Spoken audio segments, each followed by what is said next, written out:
In this episode, we're going to be talking about operations, train numbers, and routes. So let's get inside.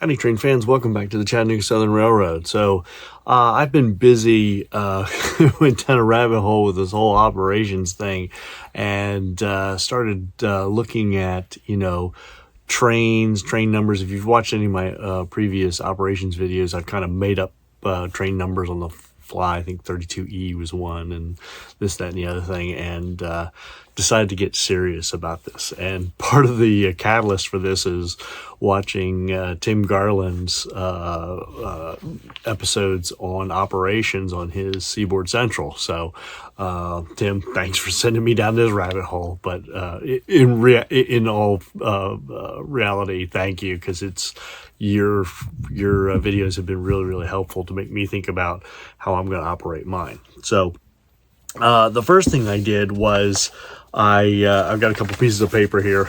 I've been working in Excel trying to put together some tables for operations.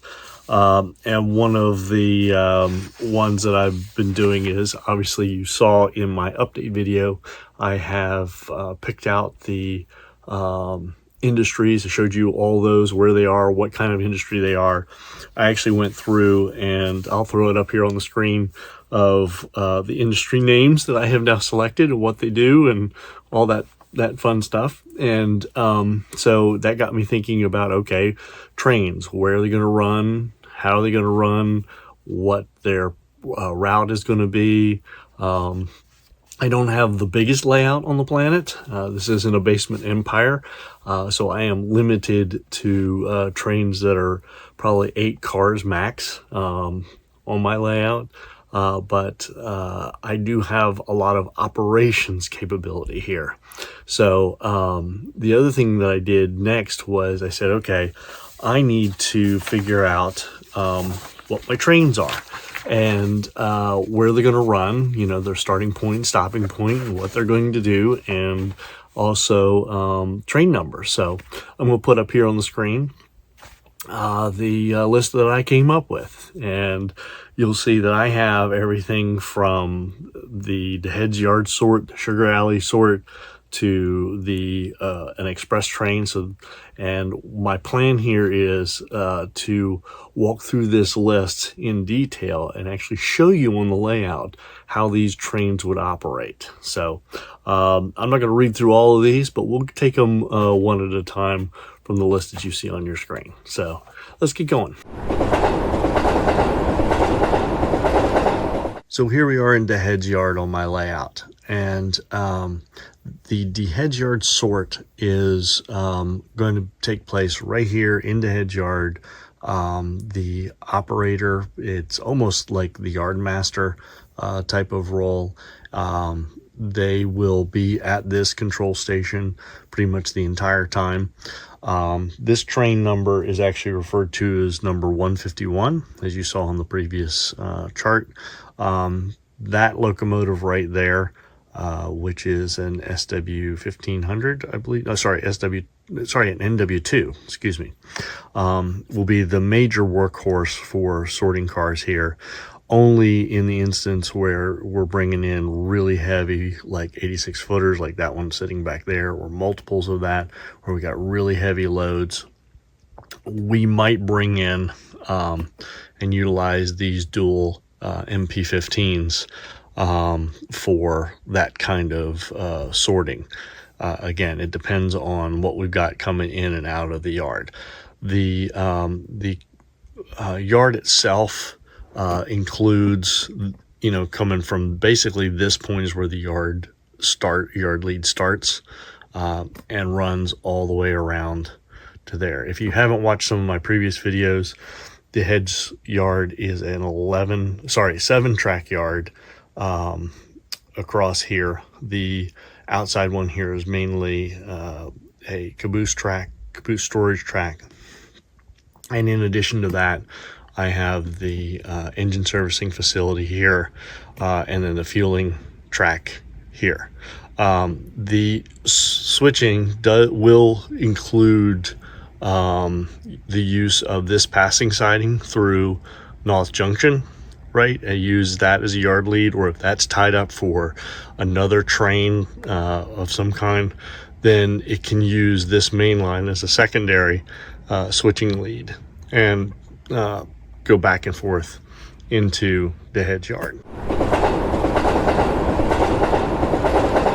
So here in Sugar Alley, we have the Sugar Alley yard sort, and Sugar Alley is comprised of 3 tracks. You have the arrival departure track, which is where that green Chattanooga Southern caboose is, and then 2 other storage tracks of a limited length. This yard serves basically all of Sugar Alley, so not only the DuPont plant, but also the Brock's Candy and the Coca-Cola bottling distributor right here, that will be right here. There's enough work here that the Southern Railway, or the Chattanooga Southern Railway, has a SW 1200 sitting here in its own shed that will come out and sort all of these as trains come in, particularly the Sugar Turn or the Chem Turn come in and drop cars. This train is noted as number 152, and it works just the yard here. The DuPont plant has its own switcher, which will come down. It does not have its own train number, but its job and responsibility is to pull cars from the DuPont plant, bring them down, and then pull the DuPont cars back up into the plant site. This switcher does the Brock's Candy and the DuPont, or the Coca-Cola bottling company. The express train, otherwise known as train number 223, is basically a hot shot. It can come at any time as needed by the railroad, and its path of travel along the road is to come through the northbound interchange tunnel, run through north, and it can go one of 2 directions. It can either head southbound or westbound, depending. If it does the southbound route, it will stay on this track here. It will come down. It will loop the center peninsula. This is a loop of track through the mountain around, just like this.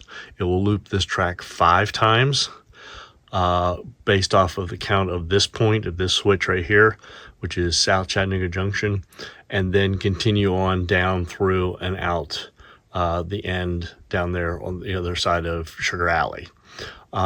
If it's a westbound one, it will come down, it'll veer off here at this turnout here in North Junction, come along this path here. It will come out onto the loop again, do 5 laps based off of count of that turnout right over there. Once it's done that, then it will pass through that portal there and head on to Collier Yard, or my hidden staging area.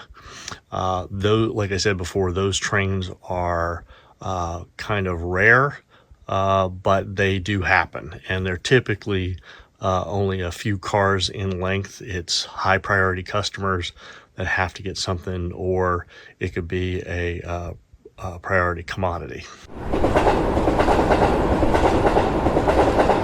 The Sugar Turn, or train number 573, originates here in the head yard, and it's usually been set up to go outbound on this particular track, which is track number 4.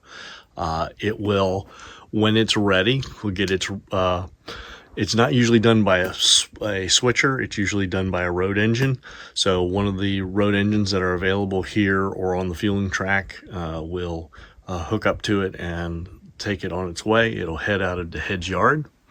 It will come down through North Junction on the passing siding, head out onto the main. It will come out onto the main loop on the peninsula here, and it will loop this entire layout 3 times as counted by this turnout here at South Chattanooga Junction. Once it's done the 3 laps, it will then take this cutoff, head down all the way into Sugar Alley and out onto that arrival departure track, which is the first track in the 3-track yard. As you can see there's the chem turn now. But that's where it will end up. At that point, it'll stop, wait for the switcher, the Sugar Alley sort, to do its thing, break it down, put in a new train together, and then that sugar turn will then become the next digit in the count. So that becomes the sugar turn return, which is train number 574. It will then reverse that course, come back out into the loop. It will loop 3 times based off of count of that turnout over there. It will then pass through and into North Junction, take the passing siding here like this, come into the head's yard and onto this track here where this Chattanooga Southern hopper car is, which is the official arrival and departure track, i.e. track number 1, and it will conclude its operation there. So the sugar turn is actually made up of 2 trains, the 573, which is the outbound from the heads, and then the sugar turn return, which is 574, that comes back into the head's yard. Okay, so the chem turn and the chem return, which is 575 and train 576, originate here in the head's yard. They are typically take off from track number 3, which is where these black Southern covered hoppers are, and the Coca-Cola. The reason it uses this one is because the DuPont usually has far more cars than the sugar side of the equation has. And those trains tend to be longer. So its path of travel is very similar or almost identical to the sugar turn and the sugar turn return. They head out of the head's yard through North Junction here along that passing siding. Once they get clearance out onto the main line, they follow the main line out into the main loop here. They loop this 3 times as per the count of this turnout right here. They take that switch, head out down to Sugar Alley, arrive on the arrival departure track, which is track 1 of that yard. And you can see the chem turn there now, getting ready to be broken down. This switcher here that's dedicated to Sugar Alley will come out, break that down, rebuild the return train. That locomotive will then hook up to the front end of that, and when it's time, that will be 576. It will then head back and kind of basically follow the same path back. It will do 3 full laps based off of that turnout over there, which ends up in reality being about 3.5 laps. It will take the path back here, come out onto the passing siding or the approach to the yard lead, come back into the head's yard on the track number 1 or the arrival departure track, which is where that box car and hopper car are, and then wait to be broken down again by the yard switcher in the head's yard sort. So one of my tongue-in-cheek trains originates here in Sugar Alley, and I call it the bitter turn, right? Kind of a play on the Sugar Alley thing. The bitter turn and its companion, the bitter turn return, originates here in Sugar Alley.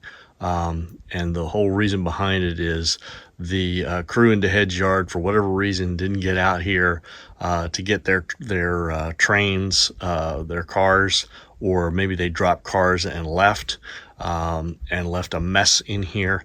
And so this locomotive here has to come out and not only put together the train, but also take the train back to the head's yard. So that's train 577.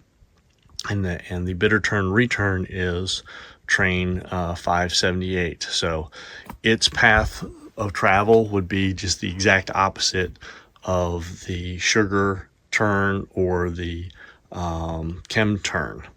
So it would travel up here through South Chattanooga Junction. It would make its proverbial 3 laps around the layout here till it hits this switch, take the path back this way, over through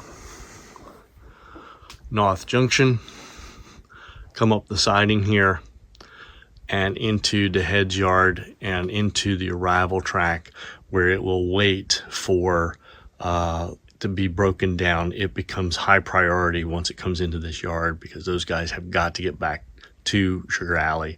So it becomes a priority.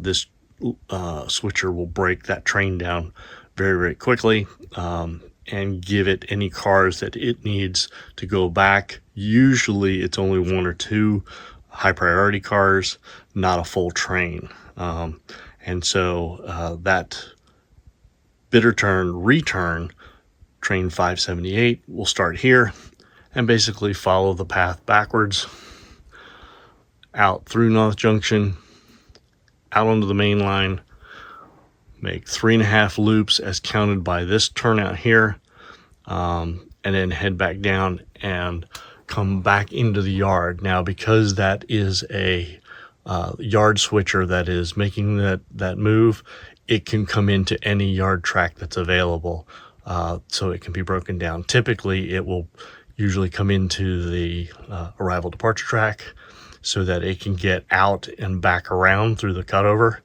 and be able to do some switching. But there are times where it will come and park on the main line, cross over, and come back. It just depends. So I have 4 trains that essentially interchange with the Southern Railway directly. And those are both from the northbound side and from the southbound side. All of those trains come in or out of the heads yard here.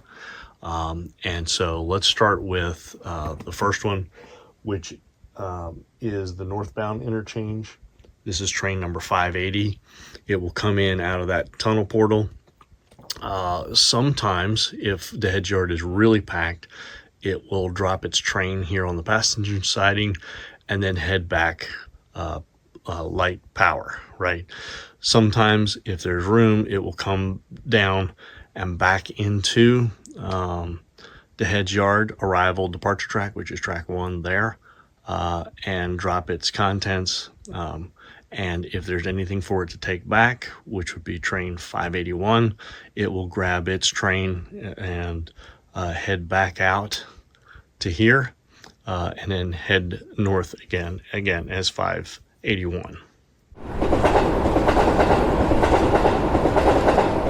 The southern southbound interchange trains always originate on the south end of the layout, beyond that backdrop there. So they would come up through Sugar Alley, bypassing that yard, come up into South Chattanooga Junction. They would loop this layout 3 times as counted by that turnout over there. Once it hits that, then that train would then come up here into North Junction. Again, like the northbound trains, if the head yard is overfilled and the arrival track is occupied, it will drop its train here on the passing siding and then head back light. If it's all clear, then it will come in, arrive on track number 1 here, which is where that boxcar is, that Coca-Cola boxcar, drop its train and wait for its new train to or for this switcher to do its work, pulling the train apart and sorting it, and then allow that locomotive to come back out along with its caboose, hook up to its new train, which could be on any track, and then it would head south again, same route through North Junction, down out onto the main peninsula. it would run 3 laps as counted by this turnout here at South Chattanooga Junction, and then head back down and off the layout. Those trains are 582 and 583. So 582 is the one coming up, 583 is the one headed back. So the L&N interchange that comes into North Junction starts here on the L&N interchange side of the layout. This train that heads into North Junction is 437, and the one coming back once it's dropped its load and picked up the new train would be 438. So this train travels through this portal here, and then comes out of this tunnel here. It comes down along this track here and parks, and then between this track and this track breaks down and picks up its train of cars that are heading back. There's not a lot of cars here typically exchanged between the two railroads. This is typically like 2 or 3, as you can see, maybe 4 cars if a caboose got left. And then once this is done, then the heads yard sort will come out and grab these cars and pull them back in and drop out new cars for the L&N interchange. Once that train has been broken down and reassembled for the L&N, that again becomes train 438. It then heads back up the line through the tunnel portal and up into the interchange that you saw on the other side of the heads yard's backdrop. Okay, so for the Norfolk and Western interchange trains, typically they originate here in the heads yard and are headed out. That is train 584, and then the return of that from Collier Hidden Staging is 585.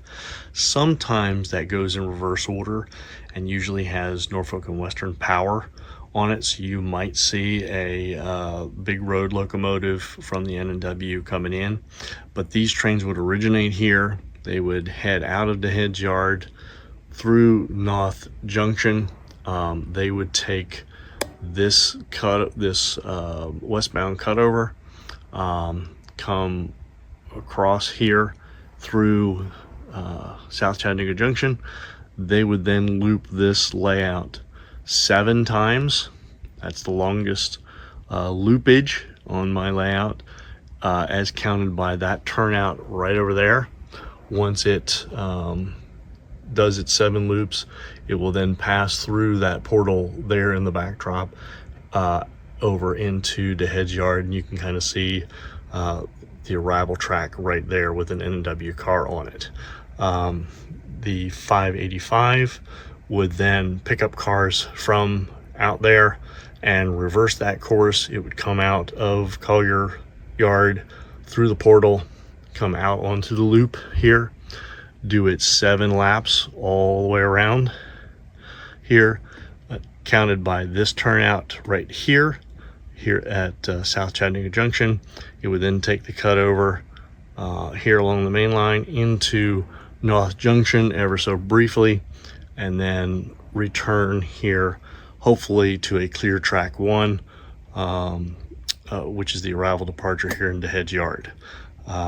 If this is not clear, 2 things can happen.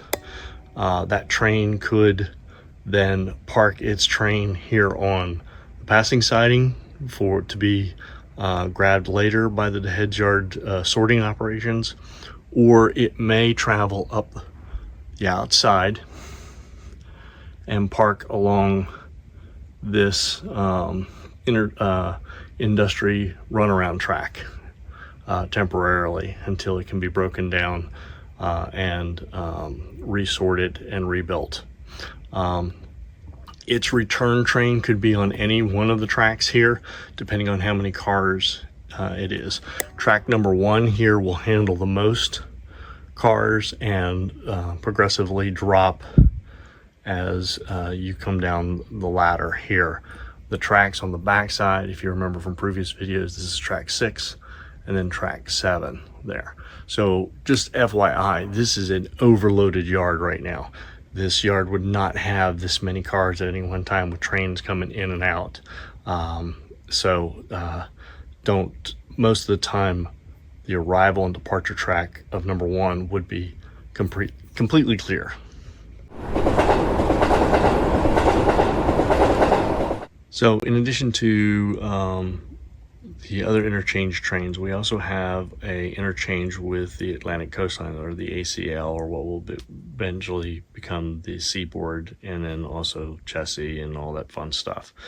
But you got to remember that we're in the 1978 to 82 band at this point in time. So that being said, the ACL trains that interchange again with Collier Yard, which is the hidden staging back behind there. You can see some of the cars through the portal there. These trains, which are trains 588 and 589, 588 goes out, 589 comes back. They originate here in the Head Yard. They head out of the Head Yard into North Junction. They take the westbound main, and even though the interchanges are actually eastbound, they have to go westbound first before they can cross back over and head eastbound. So they take the westbound main into South Chattanooga Junction. They also do the 7 laps around the loop as counted by that turnout back over there.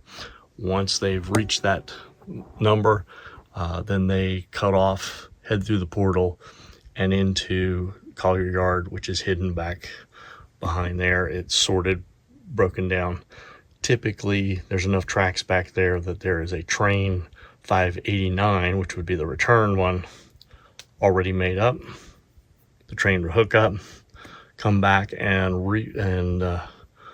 do the same route backwards, come through the portal, out onto the main peninsula here, do 7 laps as counted by that turnout right there. Once it's reached that turnout in the 7 laps, it will then take the switch or the turnout, cut across briefly into North Yard, and then come in and do an arrival on track 1. Again, if there's some overload here, like you see here, this yard is untypically loaded. The train could drop here on the passing siding until the head yard sort can take care of that. Hopefully its return train has already been made up. It would pick it up, its train, head back as 589, come out along the west switch here into South Chattanooga Junction, make its 7 proverbial laps around the layout, and then head back out.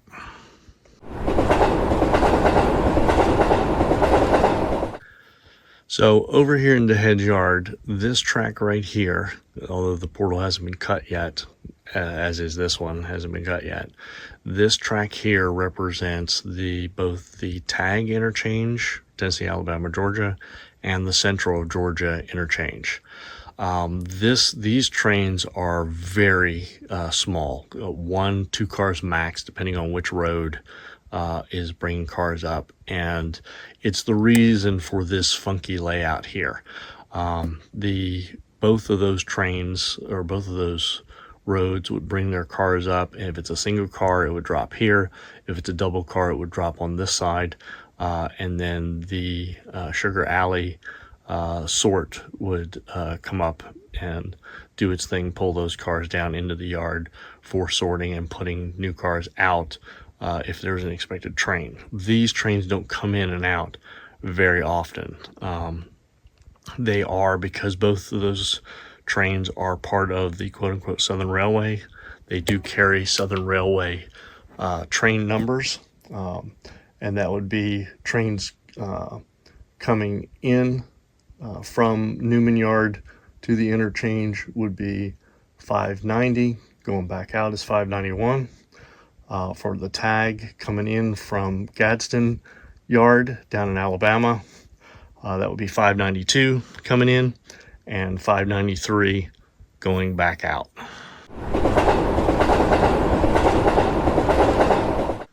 In addition to the interchange trains and the turns that run on the layout, we also have 3 local trains that run currently. The first one is for the South Chattanooga local. Now, this is a very short train, 3 cars max. It's made up of gondolas, boxcars and or flat cars. And that's due to the space constraints down in South Chattanooga. There's usually a pushing or a shoving platform on this one because this train does come back in reverse to and from, or coming back to the Heads Yard. This train originates here. It carries the same designation going out and back as 617. And so it would start here in the Heads Yard. It would head out through North Junction, head out onto the loop. It would make 2 turns of this loop to extend the length of the run, as counted by the turnout right there. It would then take this turnout, come down into South Chattanooga here, and drop its cars to the other side of this diamond crossing, decouple, and do its switching using this very short runaround track here for both the freight house there, if there's cars that need to be sorted or changed out, and then also the gondolas here at the scrap facility. No other cars come down here. That is the local, and then again it stays as train 617. Once the train's been reassembled, the engine is typically on the back end, and we have a shoving platform, as I mentioned earlier, and it comes back and it follows a reverse course. So it would do 2 laps as counted by that turnout over there. Once it's done that, then it takes its path down the main line into North Junction along the passing siding here, and comes back into the Heads Yard here, where it would be dropped and sorted.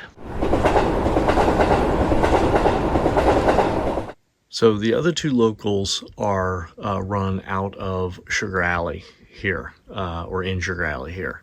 I mentioned before that the DuPont train doesn't have a train number. I correct myself there. It does, because it does come out and out onto Southern Trackage and off the plant site. It needs a train number. So that train, the chem shift, as we call it, the local, is train number 618. So it would come out, bring whatever cars it needs that are empty or loaded, bring them out down into Sugar Alley Yard, and then grab any cars that it needed from whatever tracks, and then drag those back up into the plant site and spot them wherever they need.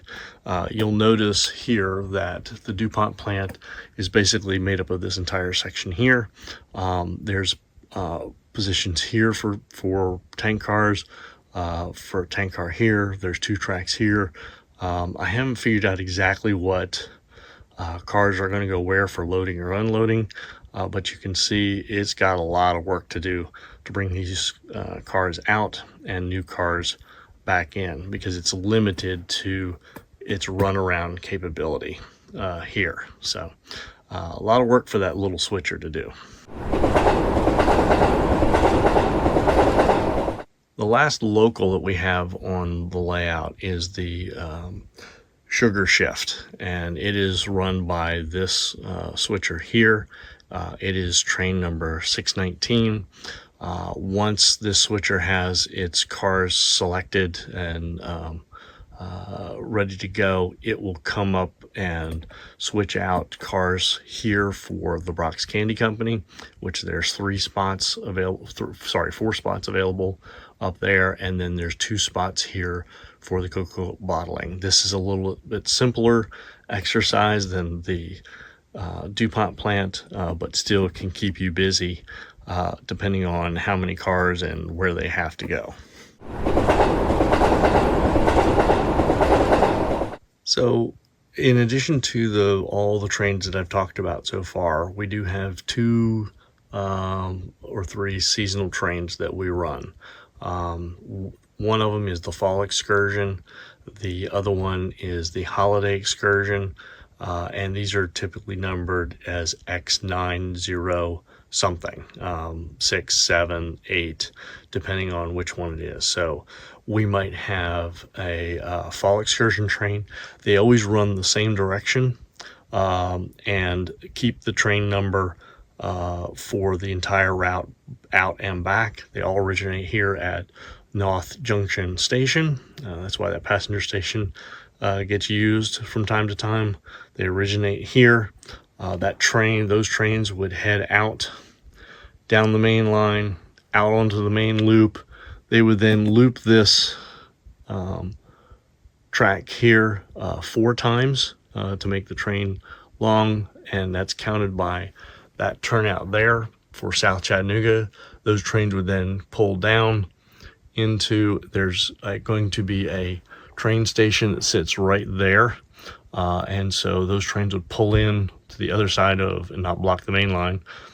Stop here. It's usually 2 to 3 cars, and then it would reverse its way back when the time comes. So this being South Chattanooga proper, the whole idea is people would get on in North Junction, come down to South Chattanooga, spend a few hours in the shops and whatnot, sightsee, and then get back on the train and then head back.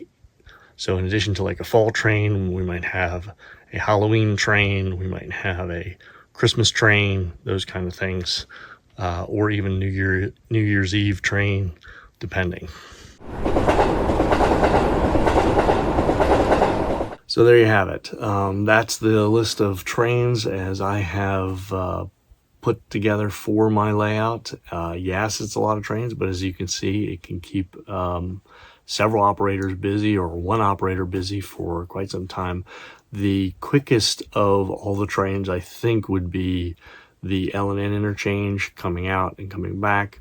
Probably maybe 30 minutes worth of time, depending on how complex the work has to happen over here in North Junction. Otherwise, some of these trains, it could take, an hour's worth of time for an operator.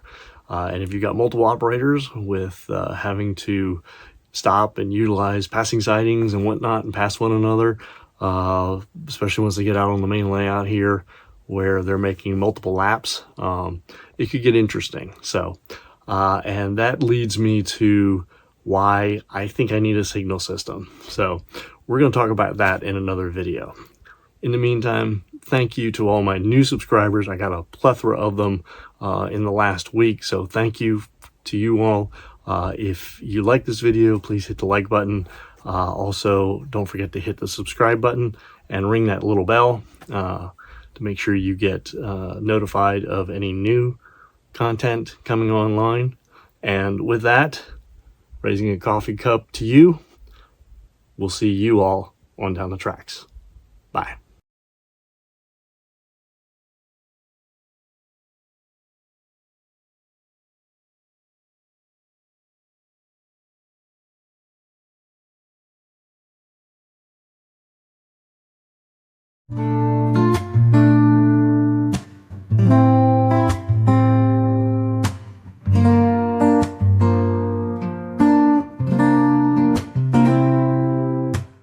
Hey there, did you like that video? Well, check out some of these others on the screen. Don't worry, I'll wait. Enjoy.